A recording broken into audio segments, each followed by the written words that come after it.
लाली मेरे लाल की जित देखूं उत लाल, लाली देखण मैं गई और मैं भी हो गई लाल।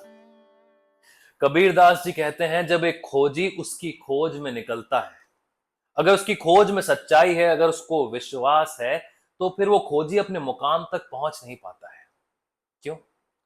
क्योंकि अगर उसकी खोज में सच्चाई है तो वो मकाम तक पहुंचता नहीं है, वो खुद मकाम बन जाता है। वो उस नूर को देखता है और वो नूर बन जाता है, वो उस लाली को देखता है और लाल हो जाता है। ये कहानी ऐसी ही एक खोज की है। एक बार एक मक्खियों का झुंड एक परवानों के देश में जाता है। अब मक्खियां वहां पर जाकर देखती है कि जो परवाने हैं वो और हम में कोई भेद तो है नहीं। इनके पास भी पंख है, हमारे पास भी पंख है, ये भी उड़ सकते हैं, हम भी उड़ सकते हैं, तो फिर भाई हम परवानों में शामिल क्यों नहीं हो सकते।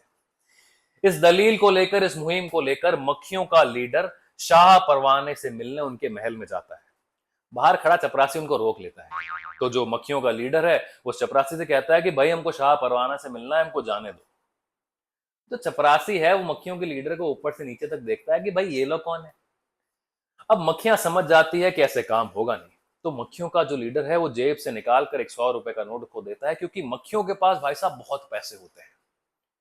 वो चपरासी पैसे ले लेता है, फिर से उसको ऊपर से नीचे देखता है और अंदर जाने देता है। अब मक्खियों के लीडर शाह परवाना के महल में पहुंच जाते हैं। बड़ा सा उनका महल होता है। शाह परवाना पूछता है, हाँ भाई बताओ क्या काम है।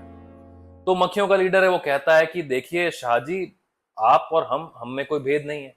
हमारे पास भी पंख है, आपके पास भी पंख है, आप भी उड़ सकते हैं, हम भी उड़ सकते हैं, तो क्यों ना आप हम मक्खियों को आप परवानों में शामिल कर लो। तो जो शाह परवाना है वो उन मक्खियों को देखता है और कहता है कि ठीक है, शामिल हो जाओ, जाओ और रोशनी की तलाश करो।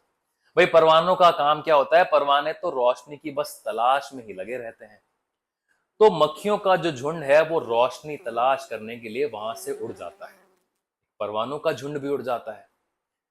15-20 मिनट बाद वो मक्खियों का झुंड लौटकर वापस आ जाता है और क्या देखता है कि आसपास में परवानों का वो झुंड तो है नहीं। इसका मतलब है हम जीत चुके हैं। तो वापस मक्खियों का लीडर शाह परवाना के पास जाता है और शाह परवाना को सब कुछ बता देता है कि साहब फलाने फलाने गांव में इतनी चिताएं जल रही है, वहां इतनी रोशनी है, फलाने गांव में इतने दिए जल रहे हैं, वहां इतनी रोशनी है, फलाने गांव में इतनी इतनी लालटेनें लग रही है, वहां पर इतनी रोशनी है, तो आप कर दीजिए फैसला। तो शाह परवाना पूछता है कौन सा फैसला। अरे वही कि हम लोग जीत चुके हैं, हम लोग रोशनी तलाश करके वापस आ चुके हैं, आपके परवाने अभी तक आए नहीं, तो फिर हम जीत गए, आप हमको परवानों में शामिल कर लीजिए। शाह परवाना मुस्कुराता है और कहता है कि फैसला तो हो चुका है। मक्खिया कहती है फैसला हो चुका मतलब। शाह परवाना कहता है देखो ऐसा है, जो रोशनी की खोज में गया है और अगर उसे रोशनी मिल गई है तो वो वापस क्यों आएगा। जिसको रोशनी मिल गई है वो तो उसके साथ मिल चुका है, उसको वापस आने की जरूरत कहां है। वो तो उस रोशनी में एक हो चुका है। यही रोशनी की बात, यही लाल रंग की बात मौलाना रूमी भी कहते हैं that don't seek the light, be the light.